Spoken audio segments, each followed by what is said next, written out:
First I saw one chicken limping and I was like, okay, I can handle this. And then I saw another one limping and then another one limping. It's true. And I was like, what is going on? I'm gonna show you how I got them through it.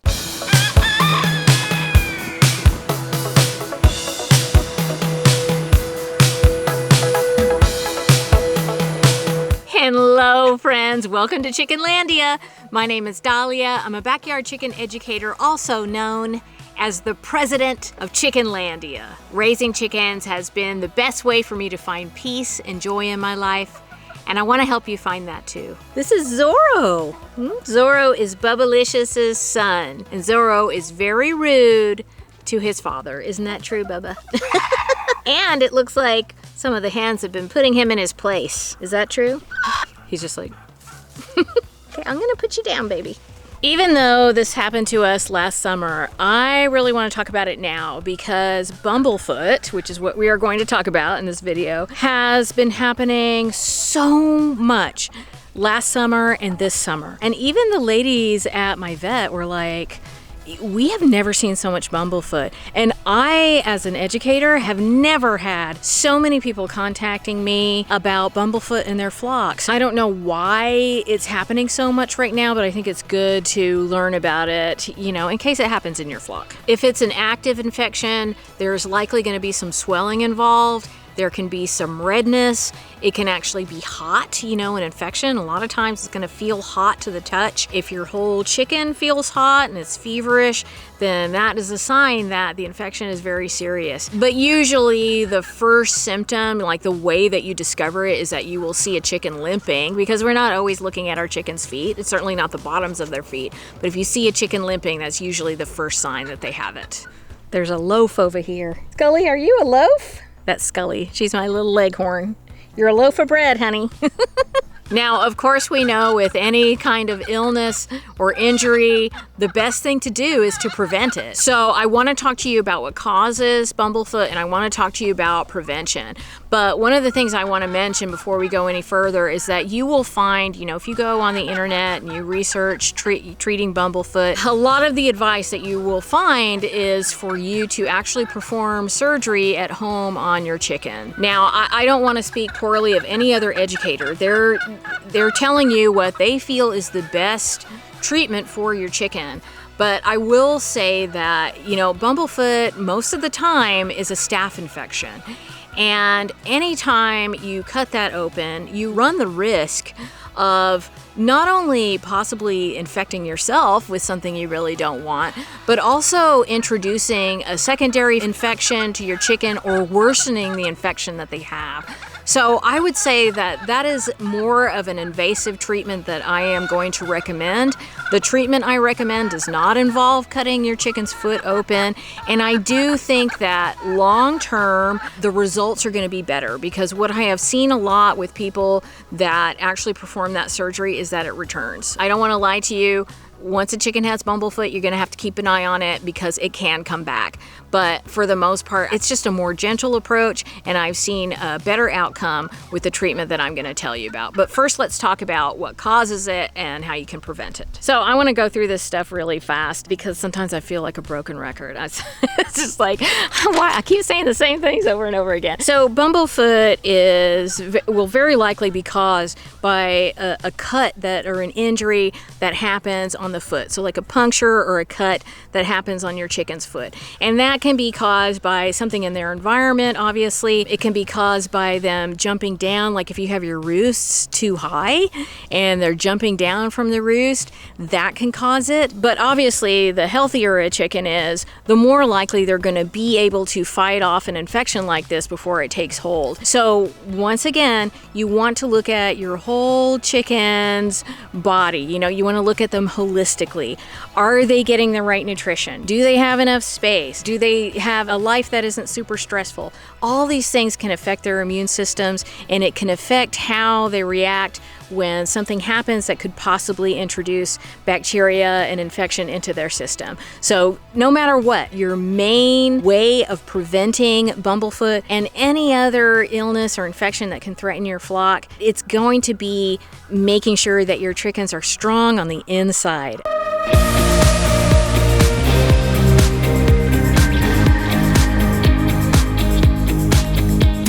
The other thing is you want to make sure that there's not like a bunch of ways for your chickens to injure themselves. Now in the coop, that would mean that you want to have nice soft bedding, whatever you're using in the coop. Now I really love hemp bedding. I get mine from My Favorite Chicken. Did you say?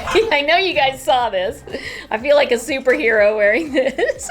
So full disclosure, I've been working with My Favorite Chicken for a long time. I'm an ambassador for them. They send me their hemp and I absolutely love it. It's nice and soft. Oh my goodness, be quiet. Josephina, that is too loud. I love the hemp bedding. It's very soft. It's really good at keeping the ammonia at bay. It's really good if you're using a deep litter method. I love it, but whatever bedding you're using, you just want to make sure that you have enough of it in your coop so that your chickens aren't getting injured. You know, you want the environment to be soft, like the bottom of your coop. You want it to be relatively soft so that when your chickens are jumping off their roosts, they're not jumping onto a hard floor and possibly getting injured. You want to make sure that your roosts are pretty clean. Try and scrape them as much as you can, keep the poop off of them. And generally in their environment, you don't want there to be just an overabundance and a buildup of poop, of ammonia, of things that are not only going to stress them out, but it's also going to put them at risk for something like Bumblefoot. In the rainy season, like we're coming up on the rainy season, as soon as the fall starts, forget it, there's gonna be mud. But you want to make sure that there's not just an overabundance of mud, like your chickens are in mud all the time, because that's another thing that can cause infection. Obviously, you don't want oh my gosh, I can't close the door. Obviously, you don't want things in your chicken's environment like broken glass, nails, sharp objects, you know, sharp pieces of plastic, even sharp pieces of wood. Like if you're using wood chips, you don't want them to be like really sharp, because those are all things that could possibly cause a cut on their foot and introduce Bumblefoot to them. But the main thing always is to focus on their stress level and to focus on their nutrition, and just to make sure that your chickens are happy and resilient from the inside out.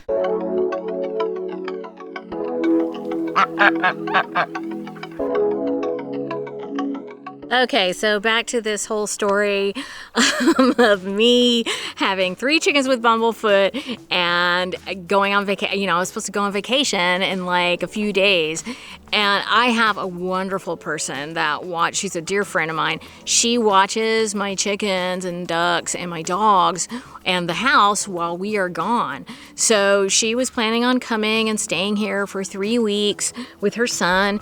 And I was like, oh my gosh, I have to call her and tell her, you know, or ask her, will you please treat my chickens for Bumblefoot while I'm gone? And it's not, you know, it's an involved treatment. It's not like something that you can do. It's not just giving them a pill. You have to like soak them and everything. I'm going to show you all that in a minute. But I was like, okay, I got to call her. So I called her, and of course, because she is the person that she is, and she loves animals, and she especially loves my animals, thank goodness, she did not even hesitate. She said, yes, of course, I will do that. So I sent her a video. I recorded myself just doing the whole treatment, and I sent it to her, and I'm going to show you that video right now so you can see everything that I did. So nightly, and if you can do it twice a day, do it twice a day. But I did it every night. I would give my chickens a Epsom salt soak. I would soak their feet in Epsom salt and warm water. And the water was pretty warm, not hot, but pretty warm, because what you really want to do is loosen up that plug. You want to soften up the skin so that the body starts to push that infection out. That's what you want. So in order to do that, you really want to keep them in that soak. You want to try and keep, I mean, if they're not acting crazy, just do it for as long as you can. 20 minutes would be great. 10 minutes is okay, but just as long as you can, you want to keep them in that soak so you can loosen everything up and draw out that infection. After you soak their foot, you can slather the infected part, the pad where you're seeing the plug, you can slather it with some Vetericyn, I hope I'm pronouncing that right, Vetericyn gel. You can put colloidal silver gel or ointment or gel on it, or some other kind of antimicrobial ointment. But actually what I prefer to use is a homeopathic product. It's called PRID, P-R-I-D. I am not sponsored by this company, but it's just something that I've been using for a long time. It's a homeopathic drawing salve. I will first initially spray it with some colloidal silver just to kind of clean it up and get it as sterile as possible. And then I'll slather that PRID on.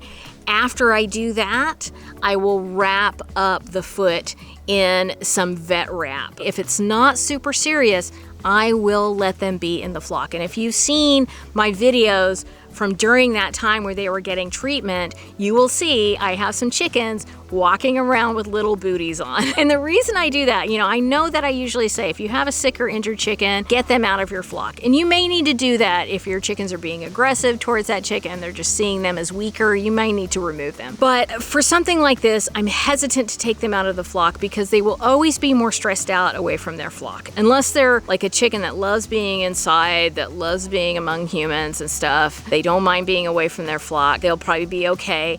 But usually a chicken will prefer always to be with their flock, and they'll be less stressed out with their flock. So that's what I decided to do. I just put the booties on them. That protects their foot. It protects them from getting further infection, and I let them be out with their flock.